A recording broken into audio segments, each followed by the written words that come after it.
Hey, how's it going, everybody? So, it's been a while since I made a video where I actually talked about anything, and it's been a really long time since I did a video talking about advice for different things.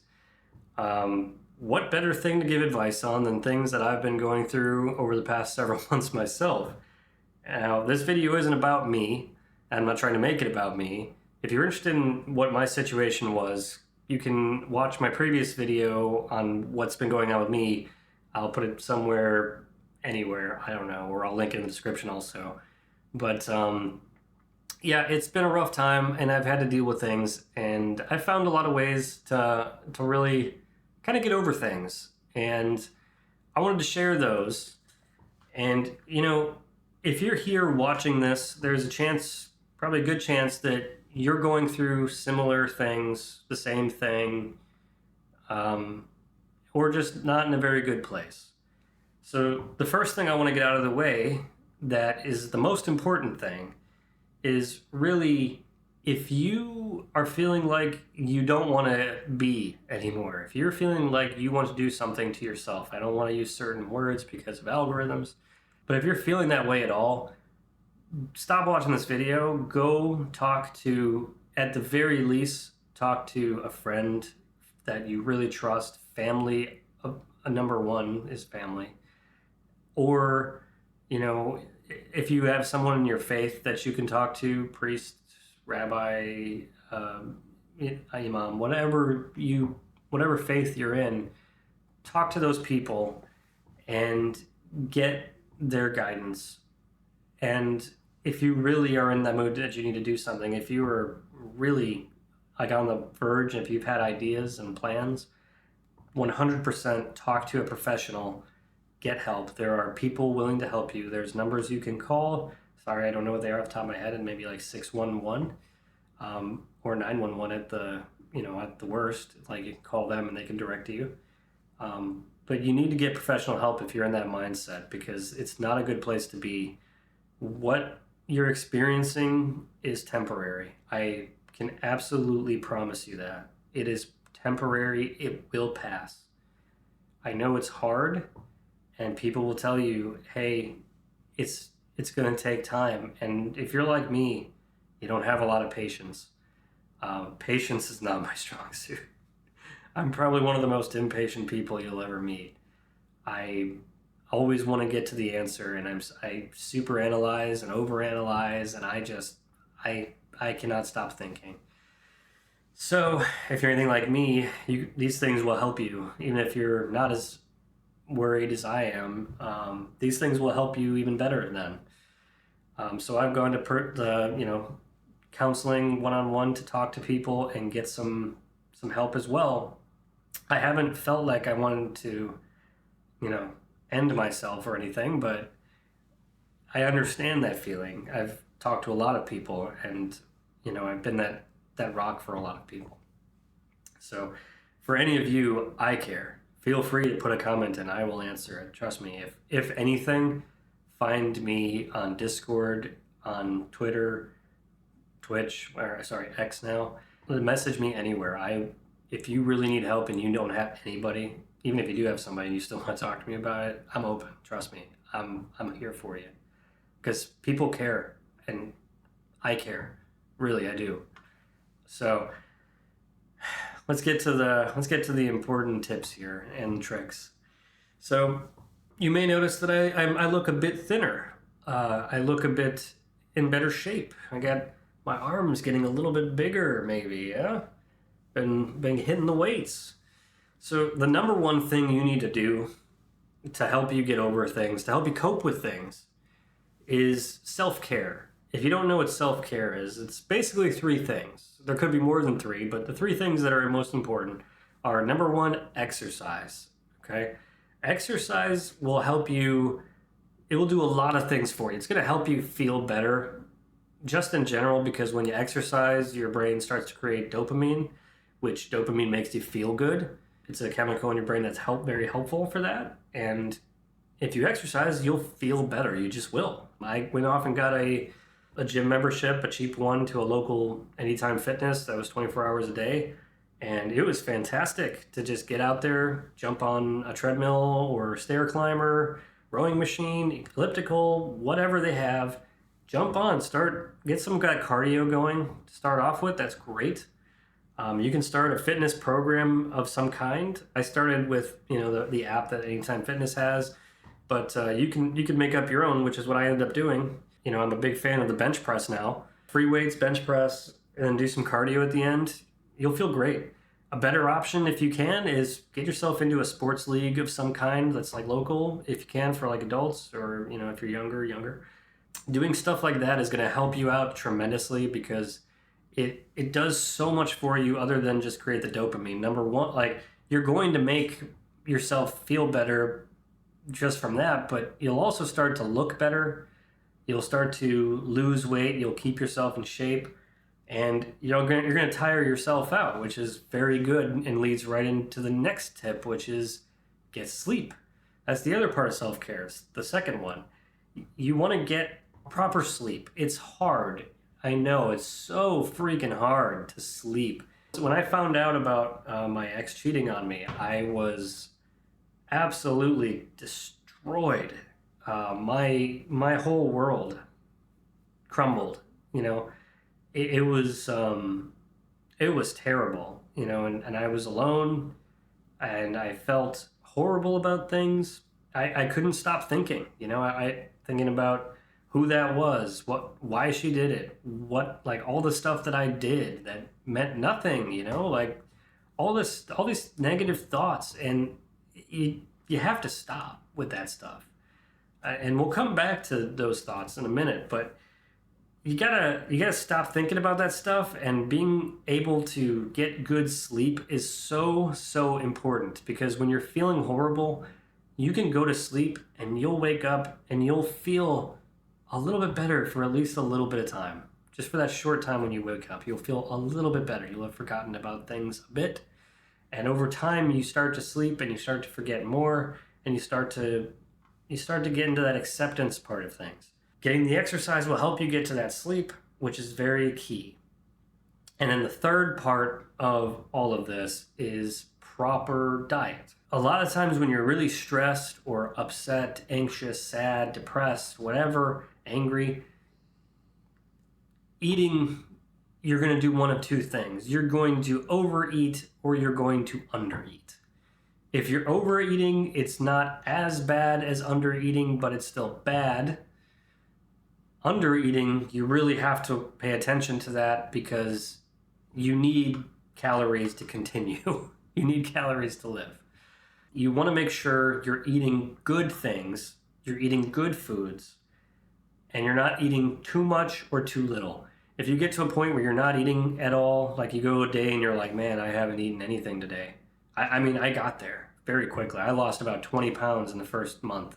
The thing you got to do is I started to force myself to eat. Like, I just took a potato out of the pantry and threw it in the microwave and was like, I'm going to eat a baked potato, It was a quick thing that I could just put in my body and have a little bit of energy to live off of, You got to eat something. If you're overeating, try some ideas like don't go out to eat, right? Maybe don't go to the store as much and buy food. Not going out to eat will force you to cook, and that'll take some more time out of your life. And cooking is a great thing to get into anyway. If you start to cook for yourself, if you don't already know how to cook well for yourself, take some time and learn some recipes. It's going to help you out. It's going to give you something to do. It'll take your mind off of all the other stuff that's negative, that's bothering you. Take the time and cook yourself some good meals, some good healthy meals. You'll save yourself money, because it's a lot cheaper to just make your own food if you have the ability to do so. And it turns out to be a really good hobby, honestly. And if you decide to date somebody in the future, hey, everybody likes a partner that can cook well. So learn some recipes, right? The next things, these are just going to be just tips to help you out with various things. So like I kind of touched on, those thoughts that are very negative, where you blame yourself for everything, you're going to have those at some point. You're going to blame them, you're going to blame yourself, you're going to go back and forth. A lot of articles will tell you to give yourself a time limit on how much you can like think about what's bothering you.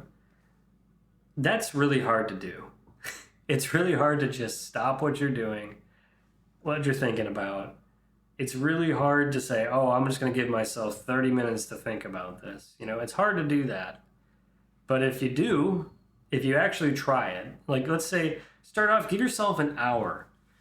Say that, you know what, for an hour, just look at the time, say, okay, it's 10 o'clock.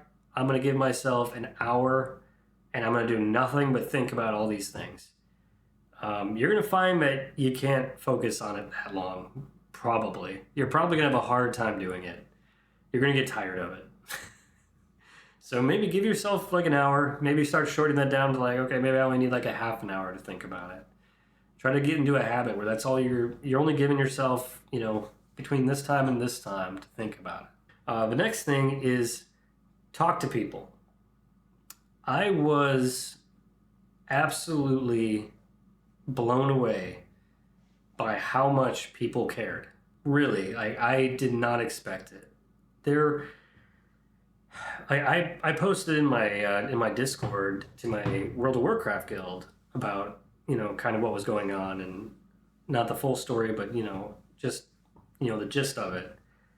And so many people just from the guild were messaging me on a daily basis saying, hey, if you need anything, let me know. We're here for you. Another thing was I posted on Facebook, and you may not want to do this. You probably shouldn't, honestly. If you are going to post on social media, make sure you don't say anything negative about the other person. Try not, don't even say like my wife or blah, because their family are probably friends with you and they'll get upset and blah, blah, blah. Just as an example of that, I posted something on what would have been my 10th or 11th anniversary, and I said, hey, this would have been my whateverth anniversary, and, it's really sad, but sometimes people show you who you are and you have to believe them. I didn't think that was a horrible thing, but man, her sister she was texting me all this stuff about how horrible I am, and like she's never even there. I went off on her because I was just like, look, she was telling you she had problems and you didn't bother to reach out to me once. People that are toxic like that, cut them out immediately. Block them, do not talk to them, take them off your friends list, don't talk to them. Because they are not going to help you at all. They have no interest in helping you. Don't even bother talking to them. Some people just are not good people. They are not nice people. And you just have to avoid them. And maybe, I'm not saying she's a horrible person. I don't think my prior sister-in-law was a horrible person. I think she just felt very strongly about helping her sister, and she only saw what she saw. She wasn't there all the time. She lived in a different state, She didn't know everything. So I'm not going to blame her for wanting to stick up for her sister. I'm not going to do that. I just, the things that she said, I think were way off base, way out of line, and I think that she bears some responsibility in that as well. And it was just best for me to not talk to her. So I just let that go. And that's kind of important there. But back to the social media thing. Don't post stuff about your ex specifically. Post something about your feelings for sure, definitely. I posted something at 5 a.m. about how my marriage was over and it was horrible. And man, I posted it for probably an hour or two at 5 a.m. And then I deleted it because I was like, I shouldn't put that out there. I shouldn't let people into my business like that. But even in that short hour or two period, so many people, friends that I've had my whole life that I didn't expect would have read it, man, so many people came out of the woodwork just to give me support. And I've had people, another friend of mine, Mike, thank you so much.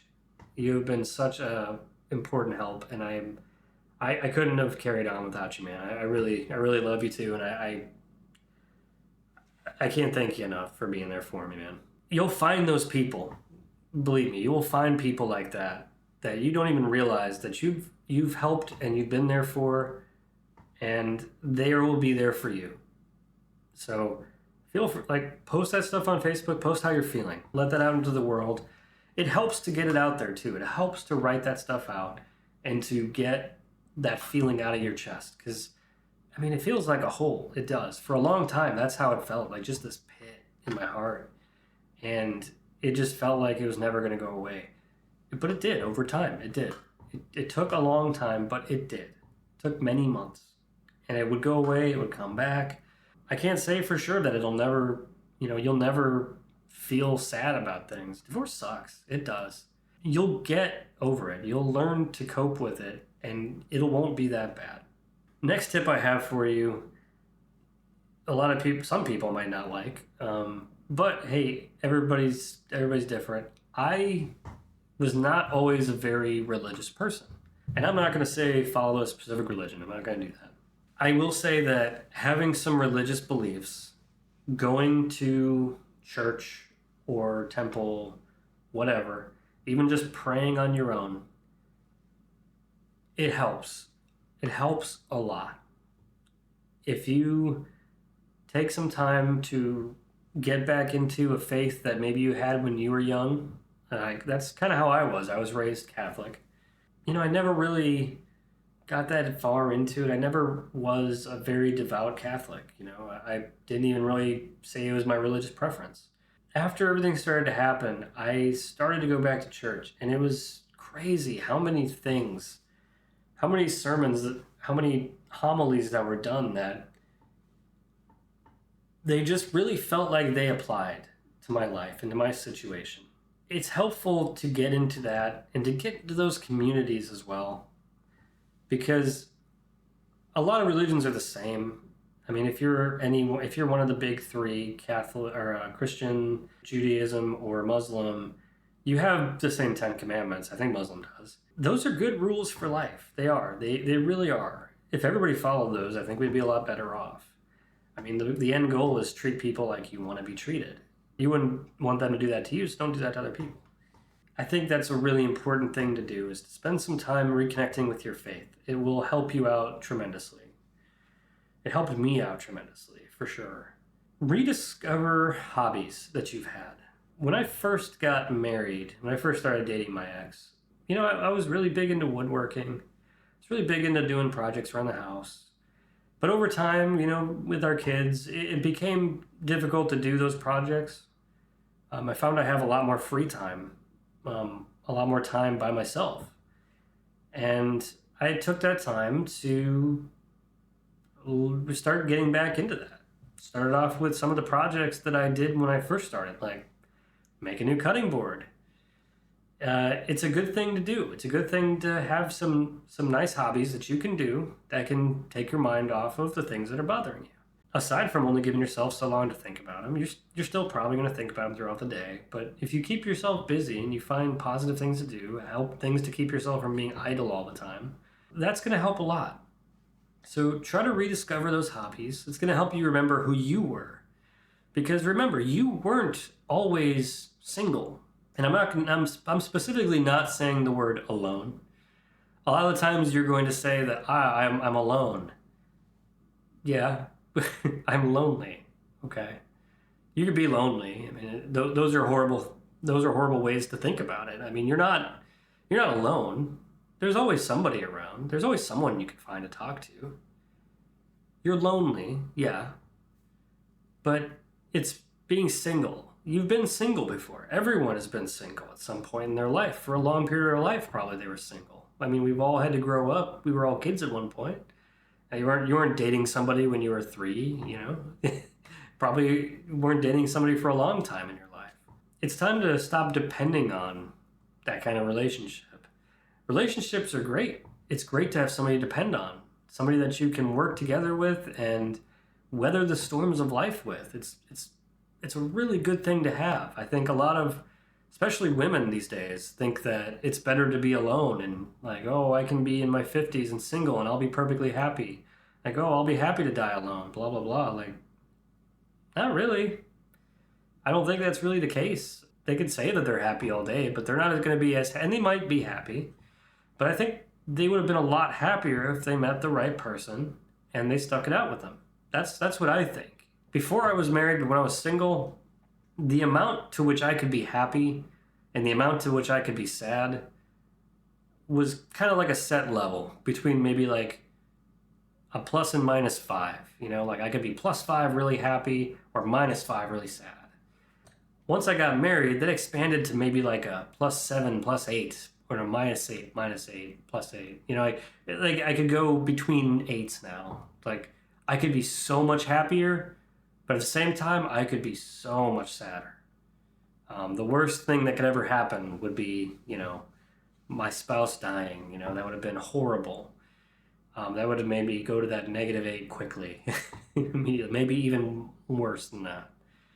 And then when I had kids, that expanded even more to like a 10, 12, 13, 15, whatever. Like I could be so much happier, but also still so much sadder.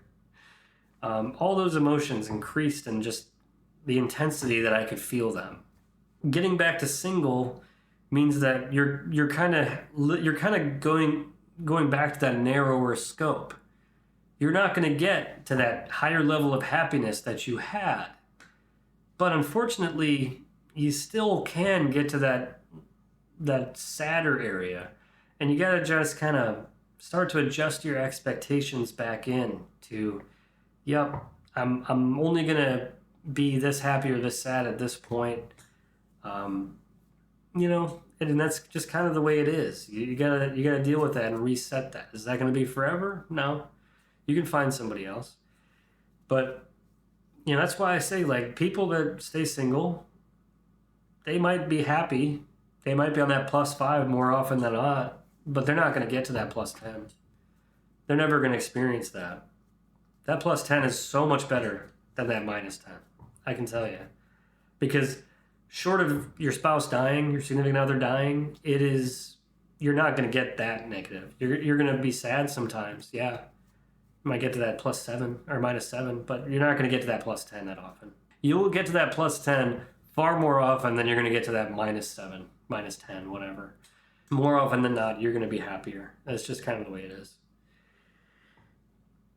And, at the end of life, it's nicer to have people there. It's nicer to have people you love with you. People will say, "Oh, I don't want them to see me die." You do. You want them to be there. You need people. You do. Especially as you get older, you need people to take care of you, and it's better to have family to take care of you. We'll kind of get into the last part of this, which is, how do you move on? How do you get through all this? Well, how do you get to the end goal? What even is the end goal? The end of a marriage, the death of a marriage, of a relationship, it's very similar to the death of anything, of anyone. You're going to go through a grieving process that's very similar. You're going to end up going through those different stages of grief. And there's generally 4 ones that are typically accepted. Sometimes people say there's more, 5, 6, 7, whatever. But the 4, the big ones, denial, anger, depression, and acceptance is what you're going to have to go through. Bargaining, and then you'll get to acceptance. But those are the 4 stages you got to go through on the way to acceptance. So when I talk about denial, you're gonna say that everything was your fault. You're gonna say everything was their fault. You got to find the middle ground with that. You're gonna say that you didn't do stuff, that you did things differently, that you didn't deserve this, blah blah blah. You're gonna come up with all these things that you're gonna deny the reality. You're not gonna want to say it's over. You're not gonna want to say that it's done. You're gonna say that maybe there's hope, blah blah blah. Depending on which side you're on, you're gonna be denying things a lot, and that's fine. It's just part of the process. At some point, start to question. When you start to say, like, "Oh, this was all my fault," ask why. Ask if it really was. Was what you did really that bad? If the person that you were with did the same things, would you have acted the same way? Would you have wanted a divorce if they did what you did? Maybe you did, maybe yes, maybe no. If you think that everything's their fault, start to look at yourself and say, maybe I caused that. Maybe I'm the one that needed to change something there. Maybe they did that because of something I did. Look at both sides of it, because seldom in a relationship is everything one party's fault. It takes two to make it work. It does only take one to make it not work, but it takes two to really completely destroy a relationship. It does. It takes two to make it work, two to screw it up. So the next phase, bargaining. When it comes to bargaining, you're probably going to try to make deals. This is the point where you're going to look at your spouse and be like, well, what if I change this? What if I change that? Chances are you can change some things. There's some things you can't. I have my little quirks. I have my tone. I have my way of talking, my way of speaking that not everybody likes. Some people think I come off as a huge jerk, very arrogant, aloof. I don't mean to be. Some things about you can't change. Unfortunately, you can't. You can try so hard, but some things you won't change. There are definitely things you can't. It starts by every change starts with something small. Starts with a first step. So if you do think there's things you need to change, yeah, make those changes, but don't make those changes because you want the other person back. Make those changes for you.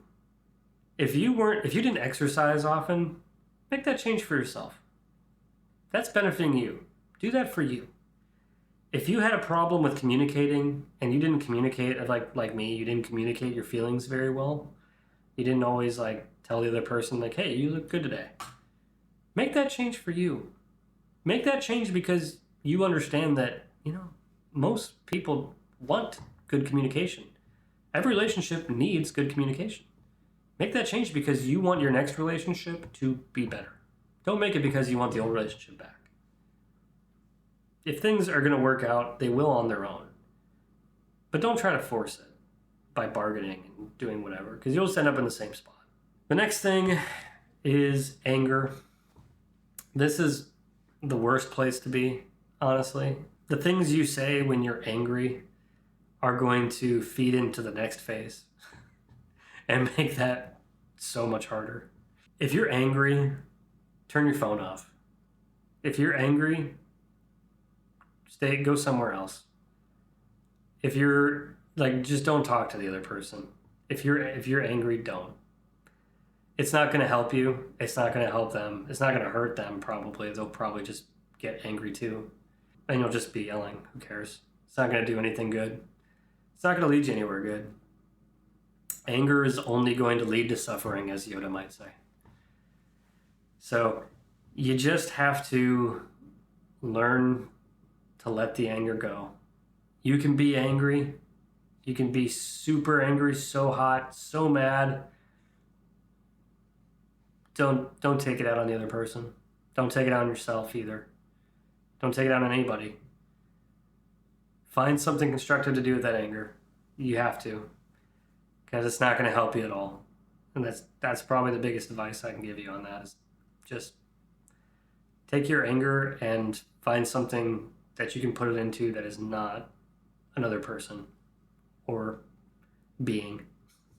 And then the last phase is depression. And depression is horrible. It'll make you feel like not getting out of bed, make you feel like not eating. It's going to make you feel sad. You're going to look back at things with rose-tinted glasses. You're going to be sad and just thinking about everything that could have been. What if this had happened? It's not a good place to be. It's not. But you got to go through it. All of those phases, you have to go through them. And as it turns out, you might be depressed, and then you go back to angry.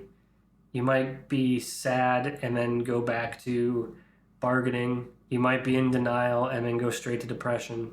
You'll jump around back and forth all the time. It's just the way it is.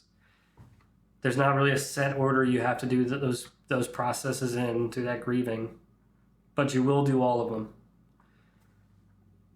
But eventually, after you've done all of them, take your time with them. Once you've gotten through all of them, you will reach acceptance. And The best way to think about that is if you were, let's say, walking through the woods and you came across a snake, and the snake lunged at you or bit you or something, or you just were scared of the snake. It's an uncomfortable moment. It's not something that you're going to be happy about if you're afraid of snakes. If you like snakes, then you should be like, oh, snake, whatever. Maybe it's cute. But, uncomfortable things that happen, we try instinctively to keep them at arm's length, to keep them away. We try to block them out. That's not a good thing to do. You want to do your best to let those things in. That's how you get to acceptance. Because those feelings are uncomfortable. They're yucky, for lack of a better term. They're messy. They're gross. We don't like them. Those things bother us because our natural instinct is to avoid things that we are scared of or worried about. But you have to face them. You have to let that stuff in. Let it come into you and deal with it. Just experience it and realize that, yep, it was a thing that sucked. It was awful. But it's what happened. It's where I am now. You have to just get to that point. And it's hard. It's a long road. I know it sucks. Believe me, I know it sucks. But you can do it. Everybody can do it. People go through this stuff all the time, and they make it through. You're going to make it through. You will. I promise you, you will get through this. You will feel better. And the last bit of advice, which is important also, probably should have put it as the second thing right after talking about getting professional help, is think of this acronym if you like to drink or do drugs. Hungry, angry, lonely, tired.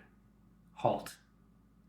If you're hungry, if you're angry, if you're lonely, if you're tired, don't drink. Don't do any controlled substances. That is a very quick way to get yourself into trouble. Don't do anything that will affect your mind if you are feeling any of those 4 feelings, because it will lead you down a bad path. That being said, not saying don't go out and drink with your friends and talk about things. Definitely do that. But if you're any of those 4 feelings, just be careful with any of those controlled substances, alcohol, tobacco, other substances. Because then you start to abuse them, and that is a huge problem. That covers all my tips. If you've got some other tricks that you've learned and want to put out to people, go ahead, throw them down there in the comments. I would love to get as much stuff to help everyone as I possibly can. If you've got other questions, if you just want to talk about stuff with your story with me and the rest of the world, feel free to put that in the comments too. Love to hear it. I try to answer every comment that I see. That's all I got for the video. It's good to be back. Thanks for watching. Means more to me than you know. Like, comment, subscribe as always. And until the next time, try not to die.